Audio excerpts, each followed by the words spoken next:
Bon, avec cette base de données, j'ai essayé de faire un VAR, bon, en fait, en choisissant les variables stationnelles parce que vous savez, les VAR s'appliquent à des variables, en fait, s'appliquent à des variables stationnaires.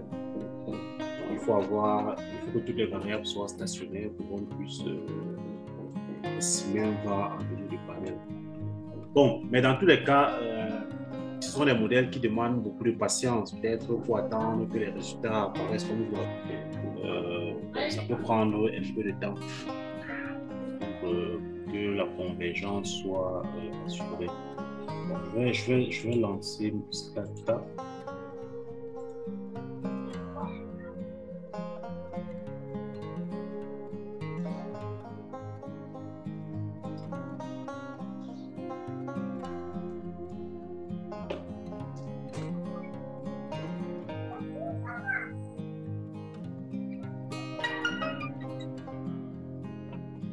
Bon, dans une pareille base de données,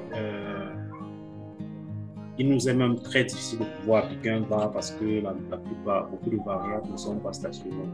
Donc, on devrait éviter d'utiliser les variables comme le PIB, qui ne sera en général jamais stationnaire. Bon, même lorsqu'on applique le logarithme. Bon, mais par contre, les variables comme l'ouverture commerciale, l'inflation et autres, le capital humain, bon, peuvent être stationnaires. Ou alors le log du PIB par habitant. Donc, ça peut arriver dans certains cas. Surtout pour les pays avancés, que ce soit stationnaire. Donc, bon, puisque leur niveau de revenu par habitant en général n'évolue plus, ne fluctue plus beaucoup. Donc, ce que je vais faire, c'est que je vais plutôt ouvrir la base de données qu'on avait utilisée sur le tourisme la dernière fois. Bon, puisque elle, quand même, elle contient des variables stationnaires.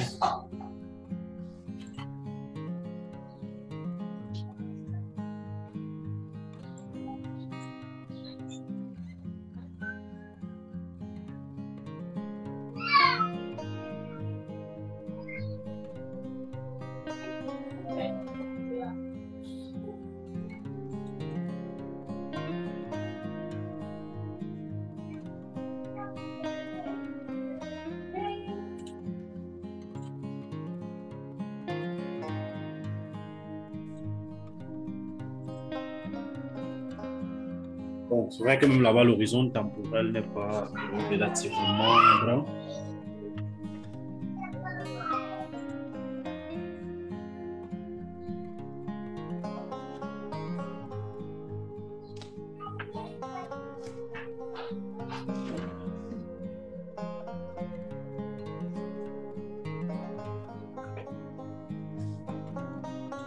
L'horizon temporel aussi n'est pas... Bon, en fait, on va quand même de 2005 à... Bon, mais il n'est pas relativement grand, donc... Mais bon, l'idée ici, c'est déjà en fait, de savoir que la méthode existe et de pouvoir l'utiliser donc, dans l'aide, là. Donc, c'est la commande PVA. Qu'est-ce qu'on entend par grand? C'est-à-dire, est-ce que c'est 10 ans, par exemple? Est-ce que c'est un horizon temporel raisonnable? Bon, c'est vrai que la notion de temps, c'est une notion relative. Bon, en statistique en général, lorsqu'on a environ 30 observations, lorsqu'on a en données en coupe instantanée, lorsqu'on est dans des données en coupe instantanée, par exemple, lorsqu'on est déjà à 30, on peut estimer qu'on a une taille d'échantillon relativement... Mais sauf qu'il y a des méthodes comme des VAR qui sont des méthodes dynamiques qui utilisent les valeurs retardées et autres des variables. Donc, voilà. Donc, parfois, on a besoin d'un peu plus pour pouvoir assurer la convergence. De toutes les façons, plus on a des observations, plus cela garantit la convergence des indicateurs qu'on utilise, des estimateurs qu'on obtient. et leur robustesse.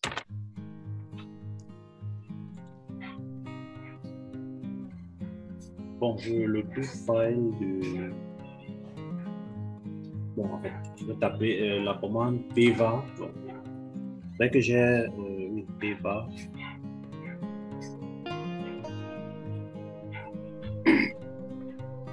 Bon, ça nous donne déjà le panel vector autorégressif. Donc, on tape tout simplement pva, variable dépendante, suivi de pva, bon, la liste des variables dépendantes. C'est vrai que dans les options, on peut aussi...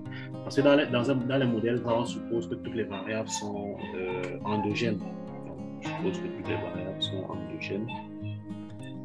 Et voilà. Donc, maintenant, les options, on peut ajouter des variables exogènes. Donc, ici, parmi les options, donc, la constante, c'est la syntaxe, c'est variable dépendante, suivi de la liste des variables dépendantes. Donc, on peut éventuellement mettre une condition là. Et pour des options, on peut préciser le nombre de retards. Donc, dans notre modèle VAR, on peut préciser la liste des variables exogènes. Donc, on peut préciser beaucoup d'autres options sur, par exemple, le style du modèle GLM, puisque le VAR est estimé par la méthode des moments généralisés. GMM. Oui, GMM. Bon, mais il est différent du GMM système qui utilise plutôt les variables instrumentales. Mais bon, on reste dans le cas des GMM dans tous les cas. Donc, on peut ici créer un do file.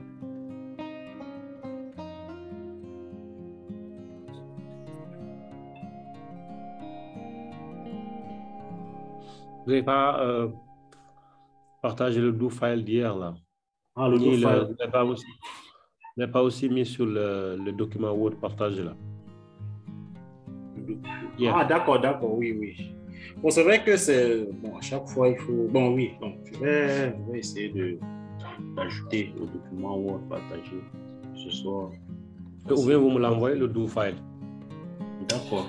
Vu que là-bas, on a terminé, on commence notre do file, vous pouvez me l'envoyer? Pardon? J'ai vu qu'on commence un nouveau do file, donc l'autre, vous pouvez me l'envoyer une bonne fois, vu qu'on ne va plus le modifier. D'accord. Ok. Bon, la vidéo, je pense que je vous l'ai envoyée, non? Non. Je ne l'ai pas fait. Non, Donc, la commande, c'est pva. Donc, la liste, je vais prendre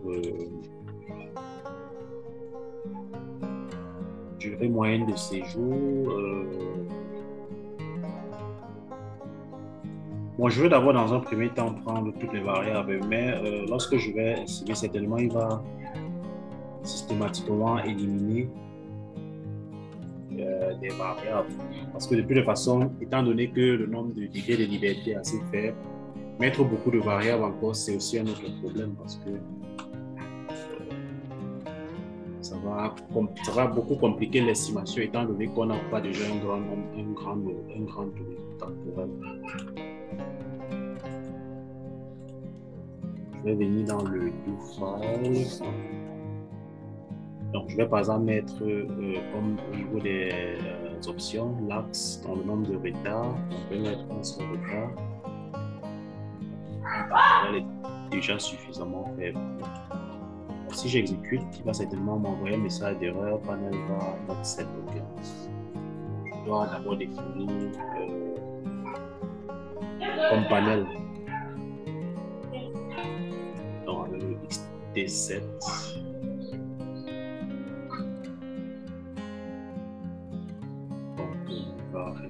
variables sont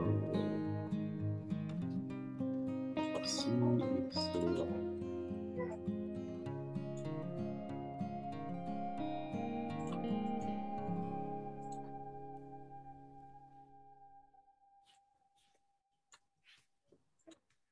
Voilà, je l'exécute et puis je vais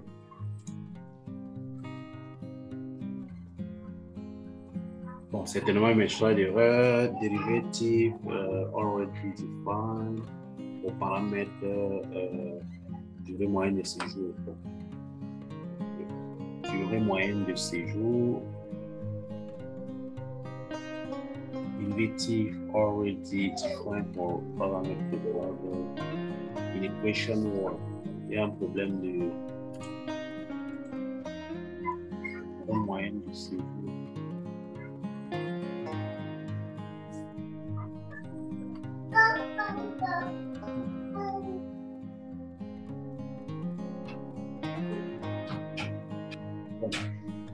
Il doit y avoir des variables qui sont fortement corrélées. Bon, par exemple, le nombre de unités, c'est une variable qui est quasiment liée à la durée moyenne de séjour. Donc, je pense que bon, on va éliminer au cas par cas.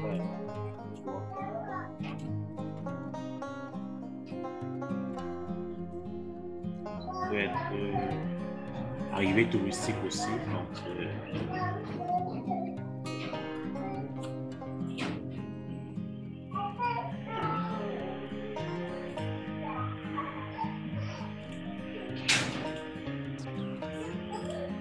voir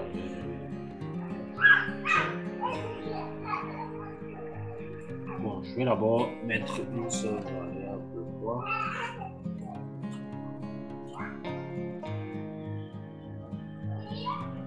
Bon, oui, définitivement la variable durée moyenne de séjour là. Bon, je vais prendre plutôt comme variable dépendante peut-être la variable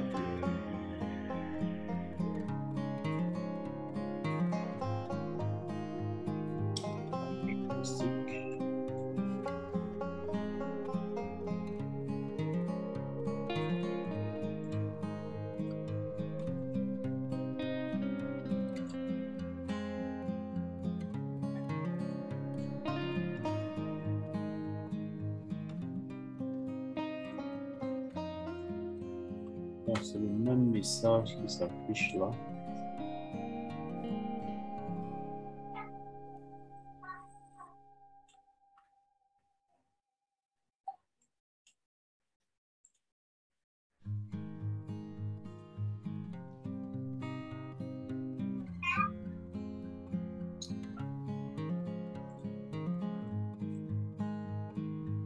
Bon, dans l'autre doFile d'hier, bon, je pense que j'avais fait une estimation. Je vais repartir dans ce doFile là. Celui-ci, je pense.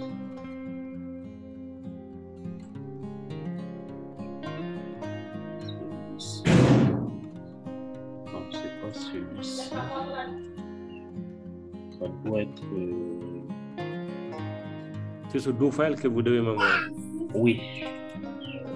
Ça, je pense que c'est ici que j'avais oui, là. J'avais logué la durée moyenne de séjour ici, le logarithme, la variable log donc d'abord générer la variable. Pourquoi l'autre variable ne marche pas? Non, parce que je n'ai pas défini la variable log. Je n'ai pas encore. En fait, là, ici, il faut générer parce que j'avais généré au préalable. Mais comme j'ai importé la base de données de nouveau, en fait, j'ai généré, mais je n'ai pas enregistré. Donc, pour qu'il puisse prendre, il faut que je génère cette variable, puisqu'elle n'existe pas dans la liste. La variable log durée moyenne de séjour. Donc, ce que je vais faire. Donc, je vais générer cette variable-là.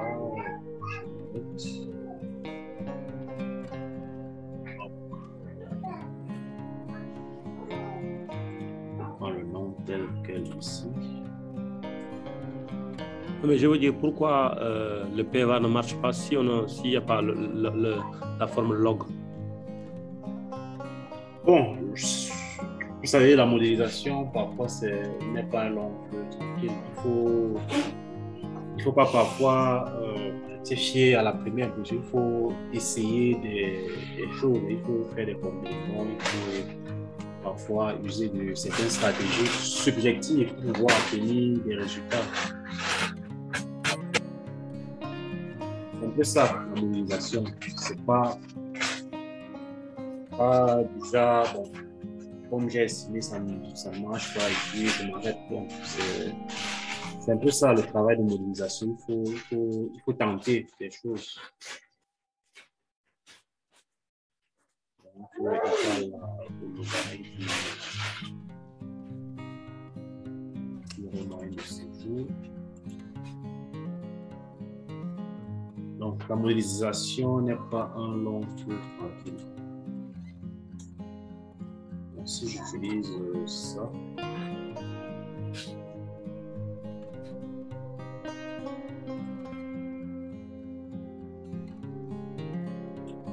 l'option maximale.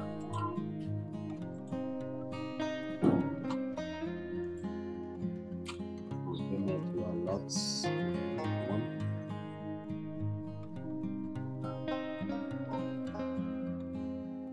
Bon, vous voyez que là, ça me produit un résultat. Et en peu de temps, donc j'ai là ma variable dépendance, le logarithme de la durée moyenne de séjour. Vous voyez que tout à l'heure, on utilisait la variable en niveau, ça ne produisait pas de résultat, mais là, on peut voir là que la durée moyenne de séjour, sa valeur étadée d'ordre 1 a un effet positif sur final GMM criterion. Voilà. On a, par exemple, ici, la réserve naturelle exerce un effet à travers sa valeur étadée.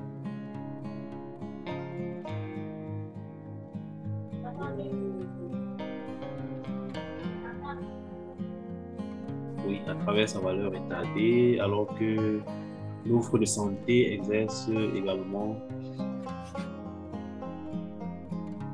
Mais ici, il y a plusieurs équations, parce que dans un cas, on estime tour à tour chaque variable en fonction des autres. Donc, dans la première équation qui est là, donc ici, on a l'expression, la relation qui donne la relation entre le logarithme et la durée moyenne de séjour avec sa valeur étalée et les valeurs étalées des deux autres variables que j'ai insérées, à savoir la réserve naturelle et puis l'offre de santé. Vous voyez un peu. Donc, ici, par exemple, on voit que la valeur étadée de l'offre de santé, de la durée moyenne de séjour, a un effet sur sa valeur actuelle. Donc, lorsque la durée moyenne de séjour augmente d'une année, il est probable que l'année d'après, il y ait également une augmentation de la durée moyenne de séjour. Par contre, lorsqu'il y a diminution, il est également probable que l'année d'après, on ait une réduction. Donc, mais par contre, ici, on voit par exemple que les autres valeurs étadées des variables n'ont pas d'effet sur la durée moyenne de séjour, que ce soit la réserve naturelle ou alors l'offre de santé. Maintenant, il y a une deuxième équation qui donne la relation entre la deuxième variable, la réserve naturelle. Donc, la réserve naturelle, la valeur de l'année précédente des réserves naturelles n'a pas d'effet sur les valeurs de l'année suivante. Par contre, les réserves naturelles, en fait, la durée de séjour n'a pas d'effet. Par contre, la réserve naturelle, lorsque la réserve naturelle augmente d'une année, il est probable que l'année d'après, il y ait également augmentation. C'est que cela peut être ici. Bon, l'offre de santé n'a pas d'effet sur la réserve naturelle. Par contre, ici, on peut voir par exemple que la seule variable qui influence sur l'offre de santé, c'est l'offre de santé étadée elle-même.